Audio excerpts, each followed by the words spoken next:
Hey y'all, I'm Attica Scott, former Kentucky State Representative, and you're joining me today on State Watch Nights.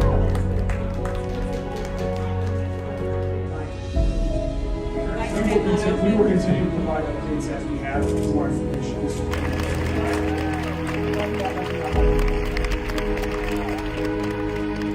Former Kentucky State Representative, and you're joining me today on State Watch Nights.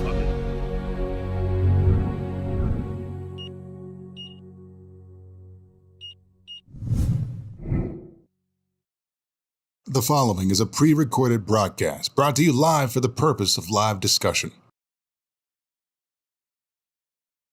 Healthy Beginnings Connect Us offers resources, classes, and more.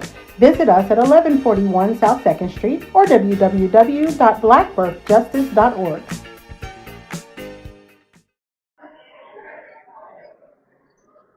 Candidate Booker, Always good to see you, brother. always good to see you as well. I appreciate you taking the time to sit down with me. When you reached out to me, your team reached out, I was ecstatic, excited to, well, simply converse with you, as I was to see that you were running for U.S. Senate again. That's right. Charles Booker is back in the race. And I believe this is number 3. This is number 3. Rocky 3, Creed 3. Third Yeah, time's a charm. yeah. That's what they say. We're gonna make it true. We're going to make it true, just as we do with Black Coffee here. That's right. We're at Black Coffee and Goodwill in 2820 West Broadway. Support black business always. Now, seeing that you were running again brought a lot of thoughts, history, and questions. And I actually want to start with history. Okay. I remember the days at the square in 2020. You were there at the square at 6th and Jefferson, shaking hands, listening to people, myself included, how they acted with their thoughts, what they were going through, what they were feeling. As we were moving toward things such as the DOJ findings, moving toward things such as Breonna Taylor's law, no knock warrants. In that mode, in those moments, kind of tell me what you were focused on, what you were working on, what you were thinking about in those days. You know, a lot of the work that I do, I pull from the power of community. I hope and pray, committed for this campaign to be a testament to the power of community.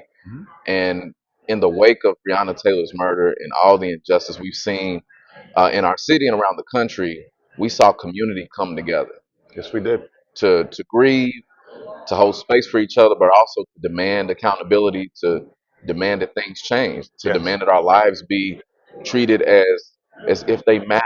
exactly. And I was running the Senate campaign, and I had a team of consultants that were saying, "Well, Charles, if you go down to the square, you're going to be labeled as this or that. Your campaign may be over."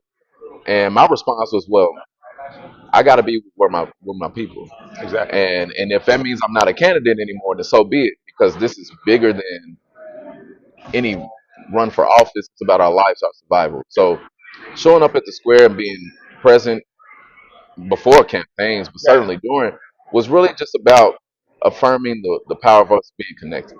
exactly. When family is hurting, you got to show up. Mhm. And we were trying to demand a level of change that we hadn't seen Mhm. from local, state, and federal government. And it was important for us as leaders to be present, to be accountable, to amplify the messages and the cries, voice of the people. Mhm. Because, of course, I was in the state legislature at that time. And so while I was working in Frankfurt to move policies like Breonna's Law, working with other members like Rep. Attica Scott and several others, we also need to be in community to listen, to understand what the needs are, and to make people know that the government should work for them. Exactly. And I know, speaking for myself again, that meant a lot to me.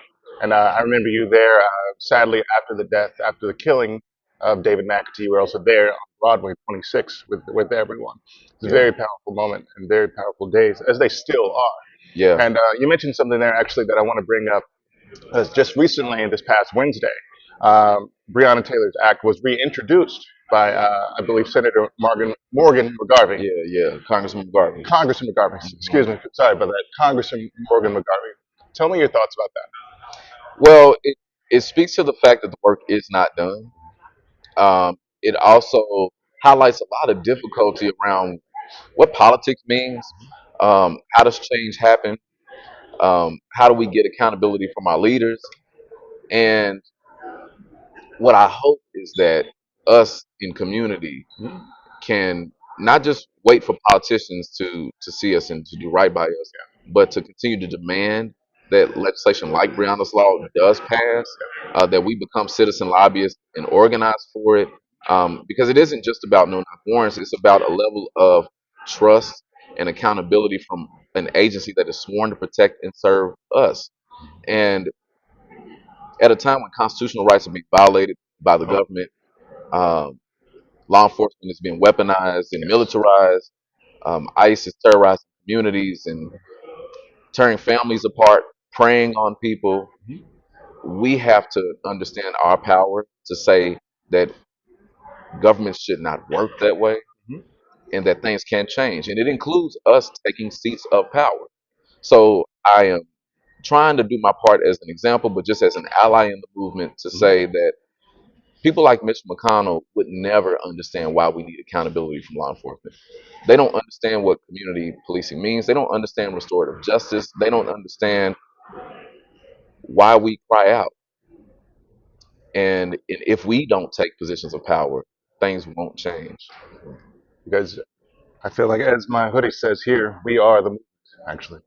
I understand this is, I've seen you wearing this hoodie before, actually. You're Yeah. actually one of my inspirations to, well, continue wearing this hoodie, if you will. I'm reminded of another question of something you said there, and I want to ask in a timeline sense. I know one memory that I have is you speaking at, correct me if I'm wrong, and it's the Paristown Point. Yeah, yeah. Now, at the Paristown Point, when you gave a speech, it, I'm sorry, there is a lot that has taken place since that day. hmm Let's assume, hypothetically speaking, you're back at Paristown Point tomorrow. Yeah. What is the message now? What are you Wow. saying to the people? What are you? Yes. What is the speech? What is the message? Maybe not the whole speech right now, but Yeah.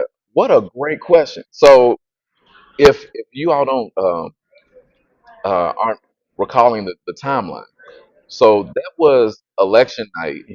Um, but we were in the wake of COVID. So, this was the first time that people could vote absentee. And so the mail-in process was underway. We had never experienced it in the Commonwealth. And so there was a bulk of votes that came in on election day. But then there was going to be several weeks where they were going to be tallying up these mail-in votes. Yeah. And so on that day, we were leading in the polls. And mind you, we were running against, at that time, one of the most well-funded Senate campaigns in history. That was the Democratic establishment's person, Amy McGrath, was running at that time, she was. which there's a rematch of that race happening now, which we'll talk about. I do want to talk How you about that. I doing, want to talk on that. Yes. Yes, sir. I'm working to make it happen, Doc. Yes, sir. I'm going to need your help. Yes, sir. We're going to do it this time. Yes, sir. That's what we're talking about right now. Yes, sir. Now, these moments right here, I find personally as special. We're here at Goodwill 2820. Now, this interview is independent, just something I set up. It's not associated with Goodwill. We're just in Goodwill. And of course, we're in the hallway and with the people, around the people. It's beautiful things. And I'm sorry to cut you off. You were saying. Yeah. So on the election night, we were leading in the polls, and this was grassroots people power campaign. National folks had counted us out, and so to see the rise, they doing, brother. Yes, sir. To see the momentum of regular people from the hood to the holler was inspiration. It was a shot to the establishment that we ain't to be played with, that we're not laying down. And so on that night, I spoke to the victory that we had won. Yeah. For just finding our voices to stand up and engage the political process. There were folks banging on the doors of the convention center to get in to vote so that they could be heard. And we need that type of enthusiasm to engage the democratic process, to change the system, to end poverty, to pull up the roots of racism. So that was my message then. And the powerful thing about it is this campaign will be that exact speech. This campaign will be that speech over and over again, because in the end, I ended up losing that election at the ballot box. but none of us walked away defeated because we knew what we had won. I see. And this campaign now is a testament to the resistance and the persistence of the movement. Dr. King said the arc of the modern universe is long, but it bends toward justice. So change doesn't happen overnight over any one election, but if we keep bending the arc, it does still bend, and we're a reflection of it. You are, man. The work you do, you're a reflection that the arc still bends, and that's what this campaign will lift up the power of. That's why we will win. I appreciate that. Again, I tell you I appreciate that because what you said reminds me of something I continue to get asked, as in, why do you keep going? Why do you keep trying? Why do you keep moving forward? And many answers I have to that question, but not the least of which is that people have died from what we're fighting against. People have passed away there, and I don't take that lightly, of course. And that brings my memory to, you gave a speech to one of the people that did pass away, a friend of mine, Chris Wells. You spoke, and I forget the venue we were at. You gave a powerful speech that day, and I definitely appreciate that speech. And I do want to shake your hand on that speech itself. I appreciate that and felt honored that I was there to not only witness it, but to capture it with my cell phone. But I want to touch on a few more questions, of course, but right after this small commercial break, we'll be right back with candidate Charles Booker here at Goodwill.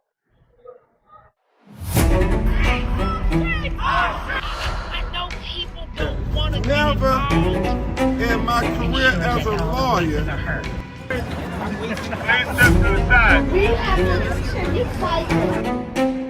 Healthy Business Connect Us empowers families to thrive through holistic well-being, early child development, and accessible health care.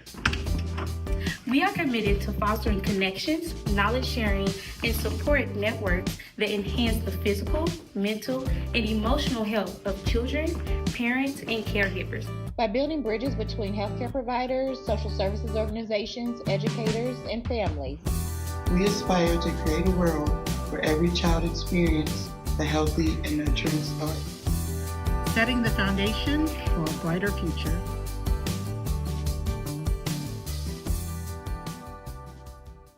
Through every note, every performance, the arts connect us. The arts connect us through joy and through awe, bridging cultures and generations. From intimate theaters to the grandest stages, the arts bring us together, reminding us that we're never truly alone. When we experience the arts, we experience each other. Kentucky Performing Arts. The arts connect us.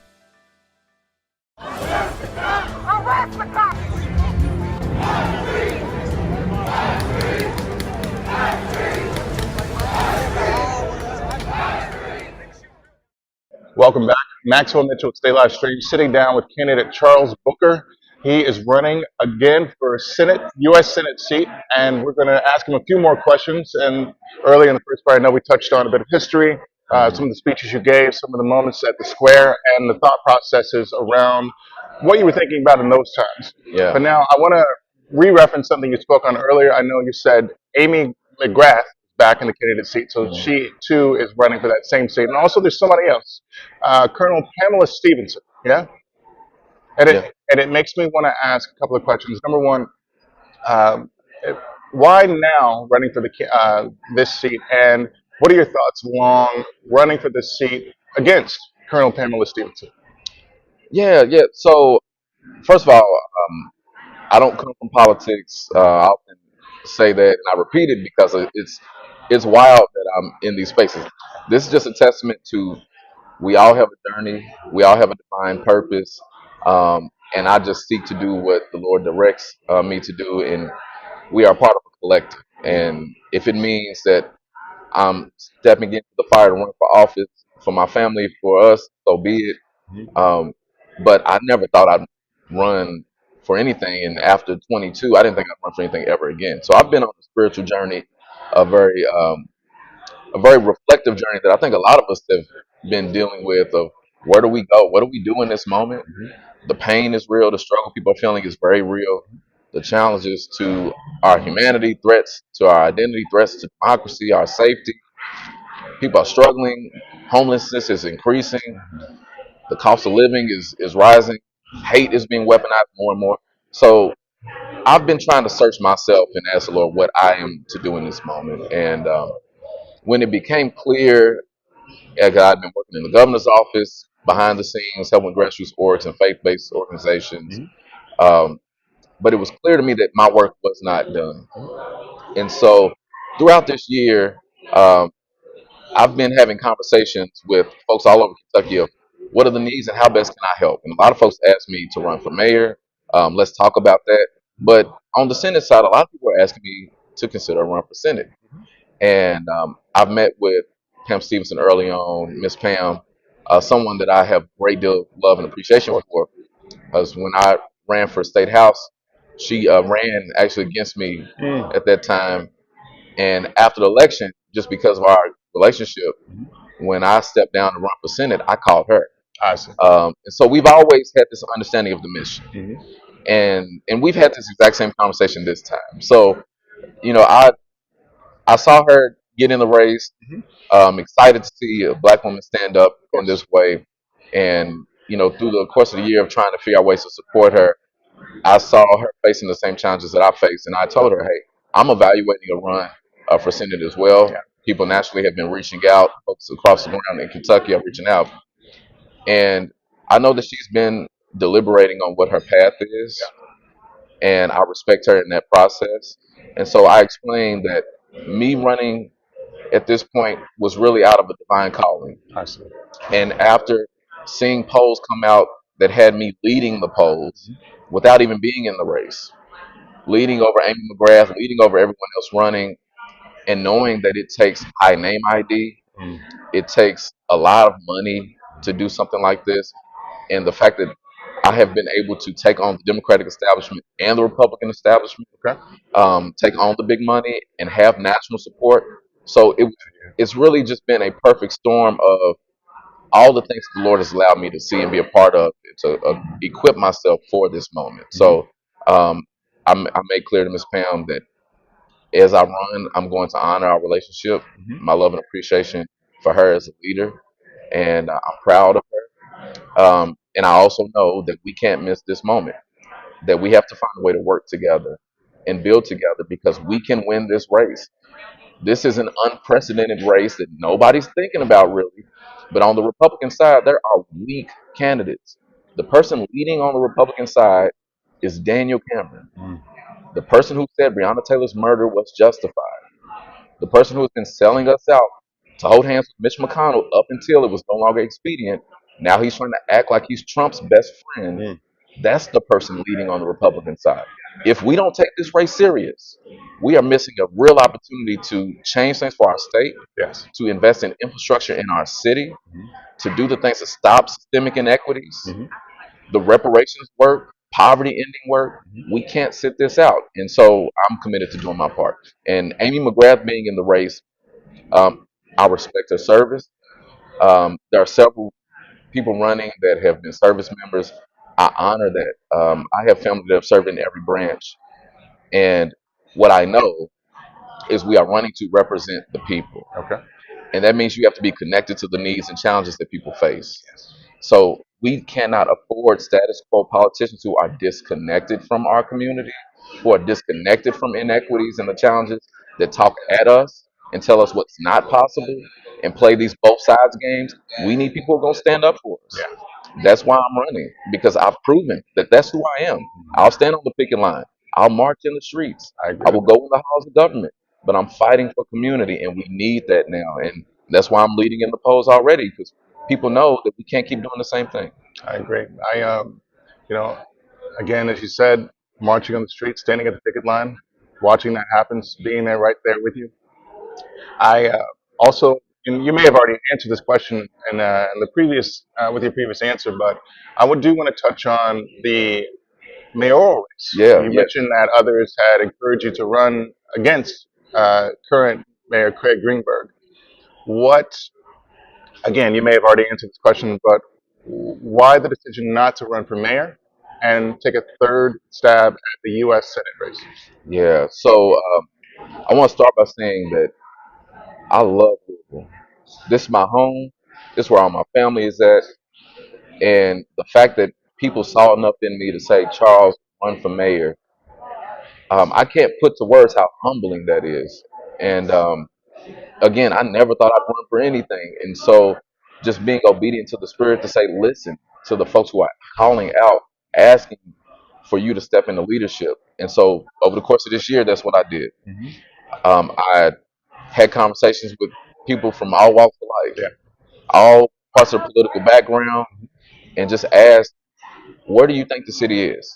What type of change do you think we need? And do you think that I could be the type of leader that could help change things at a structural level? Because Louisville's been one of the most segregated cities in the country for a long time. Poverty generational in my neighborhood, communities like mine, for a long time. And so what was clear to me is that we have a reckoning to do as a city, and that no one person and no one mayor is going to address it. As a community, we have to understand our power to not just hope that someone changes things, but to actually lead for the change. And I know I have a part in being a leader to help make that happen. And what I determined is, with all of the gatekeeping and all of the structural disconnects, because we haven't been empowered as a community to engage the political process locally. The mayor's office has been held by a couple of people for a long time. And the current administration, in trying to find their way, has made some decisions that have really hurt the community that he needs to be accountable for. And we do need real change. We do indeed. And I concluded that as my part in family, the best way that I can help us as a city is to leverage what I bring to the table.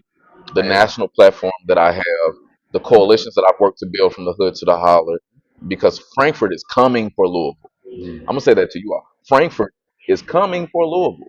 They have an agenda to extract power, to control this city at the expense of the most marginalized communities. And if we don't build infrastructure at the state and federal level, we are going to suffer as a city. So I want to do my part in that.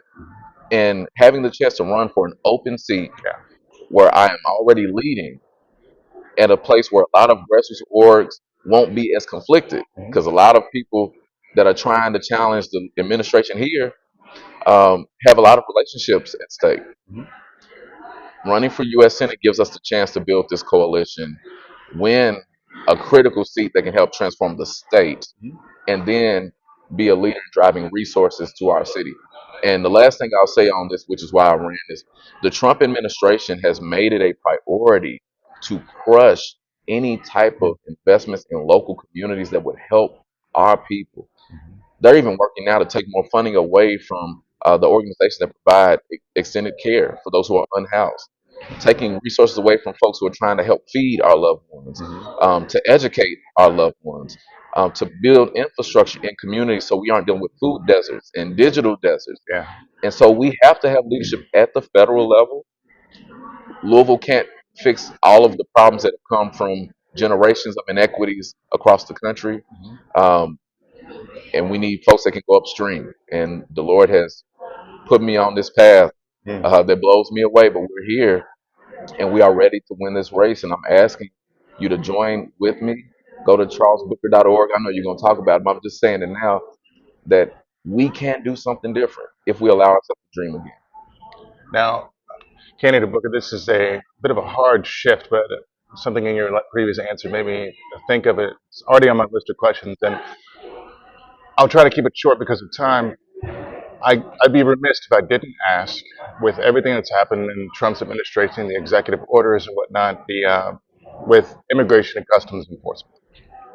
We've seen the escalation, and I'll preface with, in my opinion, the inhumane escalation on our communities, not only Hispanic, but Haitian, Nicaraguan, Chilean, Black communities. Anyone, it seems, that immigration and customs enforcement agents can and want to get their hands on, it seems. I've heard horrific stories, of their authentication of those stories. Some I've been able to see with my own eyes, and some I've only heard about. But now the question, should you be elected this seat and win this race, what can you do to, I'm trying to think of the right way to preface this question, what can you do to help those those citizens who are fearing deportation, fearing ICE, fearing being accosted by ICE, to really take a 180 in this whole in the way things are going in the Trump administration.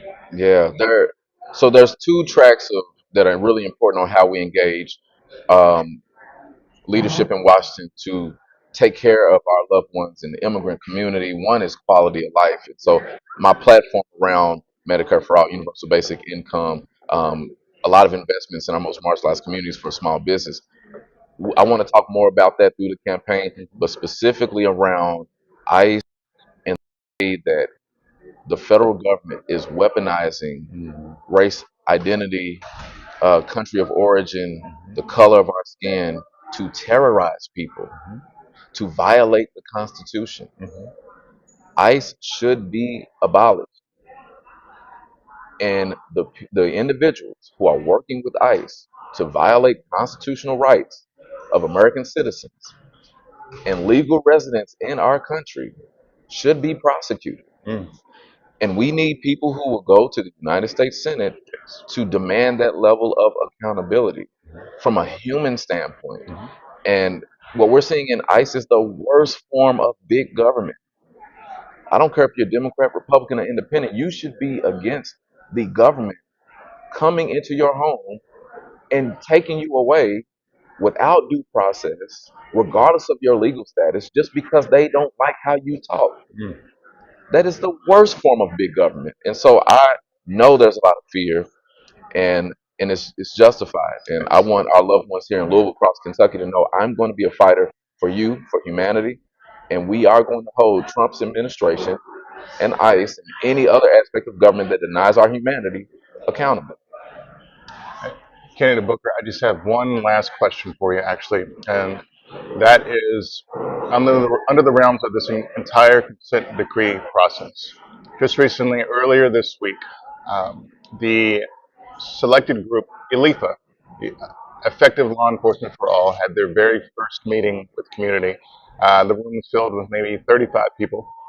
I'd say about some of those are press, some of those are governmental figures. So that, you know, as far as community and as far as people on the ground, if you will, that was probably more about 20 or 21 people. My question to you is, with everything that's happened since the DOJ findings, Trump coming in and cutting out federal consent decrees both here in Minneapolis, Minnesota, and now ELIFA is here backing what Mayor Greenberg and Police Chief Humphrey have called the community commitment. What can you do in this seat, should you be elected, to help get that accountability toward LMPD that many have cried out for, hoped for? And also, I can't think of the second question. It's something under the realms of, do you believe that this is the right path, the way this has gone on, the way this has taken place, leading to this community commitment? Bit of a direct question, I apologize, but it's something that it's been one of my main focuses throughout my timeline since May 20th, 2020. Instead of saying that it's a right or wrong path, what I will say is we had an opportunity to lead from the front in honoring the People's Consent Decree from the beginning, instead of the process being slow walked to the point where the Trump administration could come in and undo a whole lot of years of hard work. We had an opportunity. We are here now, and I understand and actually expect and ask everyone in the community, do not give your trust to this process without engaging it. We have every reason to not trust government, but that's why we have to engage it. And part of why I did not run for mayor and I'm running for Senate is that I know that with this bully pulpit, I can help be an even greater voice of accountability for the changes we want to see in our city without being so tied down to the day-to-day administrative aspects of what it means to be a mayor. I see. We need system level change. And a lot of what a mayor does is make sure that the streets are cleared, which is also part of system level change. But from the U.S. Senate standpoint, making sure that our judicial system, the DOJ, is earnestly being accountable for the voices of the community. that DOJ ruling was backbreaking. It was devastating. And I know now a lot of people are just like, well, nothing's really going to change. And I hope that my campaign can be an inspiration, but also help train folks on how to be citizen lobbyists to engage this process. That this campaign can be a voice to amplify the disdain, and the distrust, and the concerns that people in the community have. That's my aim here. And I do believe that we can realize a future where law enforcement doesn't see us as daily weapons before seeing us as human beings. Yes. But it won't happen without us. I agree. Candidate Charles Booker, thank you for your time. I appreciate it very much. Thank you, brother. Again, sitting down with candidate Booker as he moves through his campaign and running against Colonel Pamela Stevenson, Amy McGrath. I hope that this interview is used as a reference point for not only for education, but to give a view into candidate Booker's thought process and who he is. But of course, if you do nothing else, I hope you stay live.